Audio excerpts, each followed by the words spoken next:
Y hablemos de infección por micobacterias ahora.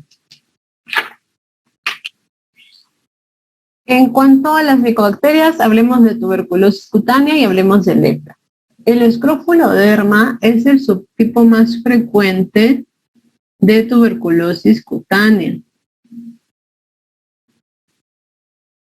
El paciente típico de un escrofuloderma también es un paciente pediátrico. Y detrás de este niño siempre hay que investigar un adulto contagiado de una tuberculosis pulmonar, por ejemplo.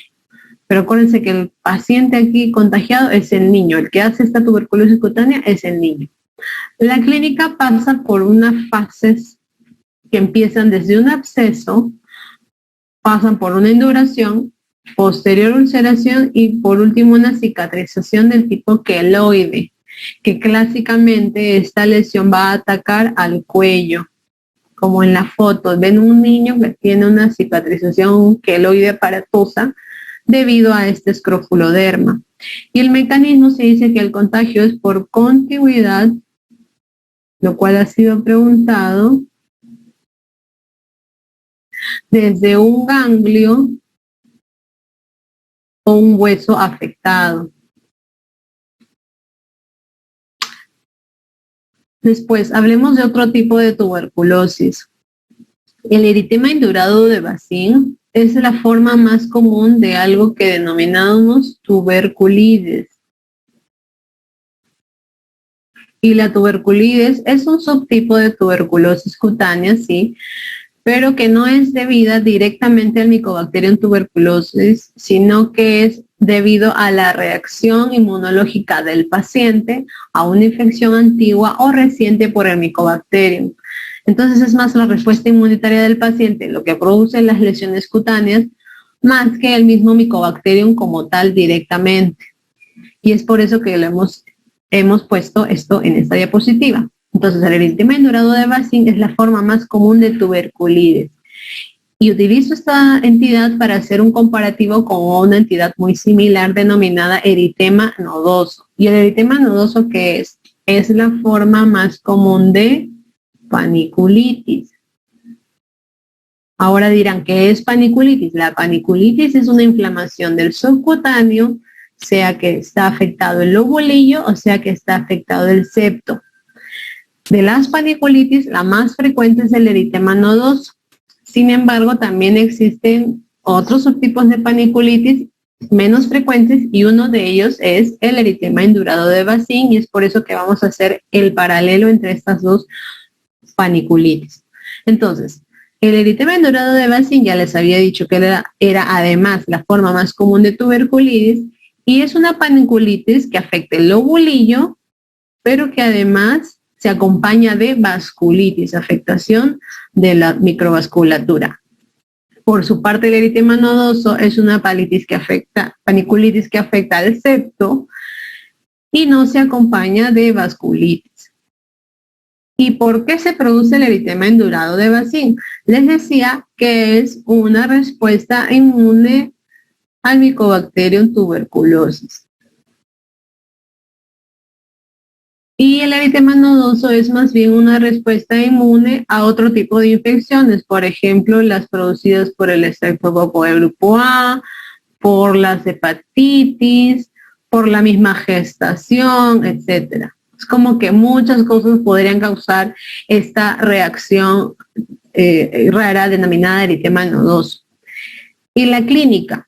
La clínica también puede ser muy similar, pero hay pistas para identificar que estás frente a un cuadro y no frente a otro. Primero que hay que tener en cuenta que al ser una paniculitis, como es una afectación de un tejido profundo, esto es el subcutáneo, la clínica va a estar dada por nódulos. Los nódulos generalmente son lesiones elementales en dermatología, que son lesiones más palpables que visibles y es que se deben a algo que está afectando en profundidad. En este caso, la estructura afectada es el panículo. Entonces, los nódulos es la respuesta, es la clínica por esta afectación. Y los nódulos, en el caso del eritema indurado de Bacin, pues van a ser nódulos no dolorosos,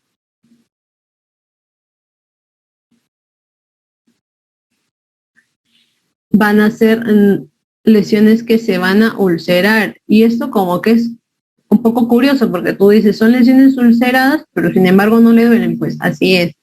Y se van a ulcerar, ¿por qué? Porque recuerda que hay vasculitis en este cuadro. Y como se van a ulcerar, van a curar con cicatriz. Recuerda que una ulceración es una lesión, es una pérdida de tejido que ya va a afectar más allá de la membrana basal, y como va a afectar más allá de la membrana basal, de todas maneras va a reparar con una cicatriz, o sea, va a dejar una cicatriz de recuerdo. Entonces son nódulos no dolorosos, ulcerados y que dejan una cicatriz. Y la localización va a ser región posterior de las piernas, como está mostrado en la foto. O de los miembros inferiores también puedes decir. Y el tratamiento en estos pacientes, aun cuando la infección por tuberculosis de estos pacientes fue antigua, de igual manera se le dan medicamentos antituberculosos para manejar este cuadro. En el eritema nodoso, la clínica de nuevo van a ser nódulos, pero estos nódulos sí van a ser dolorosos. No van a ser ulcerados porque recuerda que no tienen vasculitis.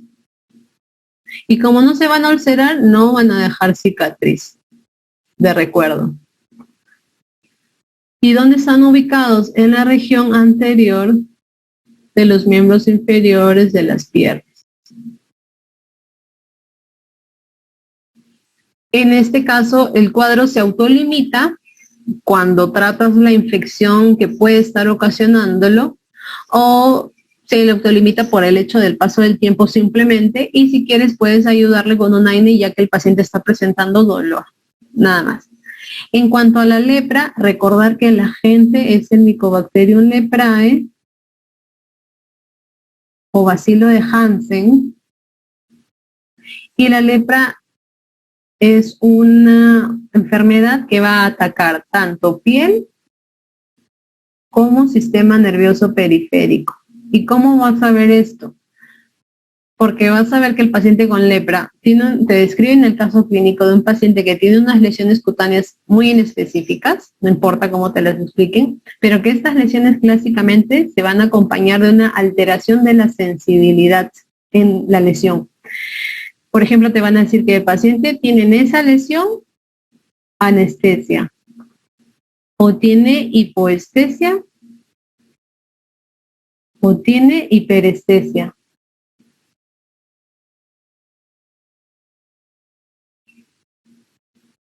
Entonces, un paciente que tiene una lesión cutánea cualquiera, en la cual se percibe o bien anestesia, o bien hipoestesia, o bien hiperestesia, estás frente a una lepra. No hay otra entidad en dermatología que te produzca algo parecido. Y hay dos subtipos de lepra. La primera es la tuberculoide, y es que se parece a la tuberculosis, ya que el paciente tiene la capacidad de formar granulomas para defenderse.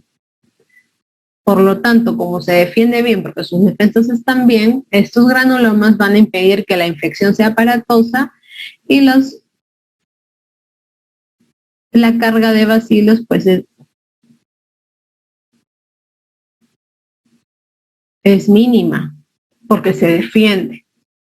En cambio, el paciente con lepra de lepromatosa, que es un paciente que suele tener inmunidad alterada, no es capaz de formar granulomas por esta inmunidad alterada, y su único mecanismo de defensa van a ser sus macrófagos.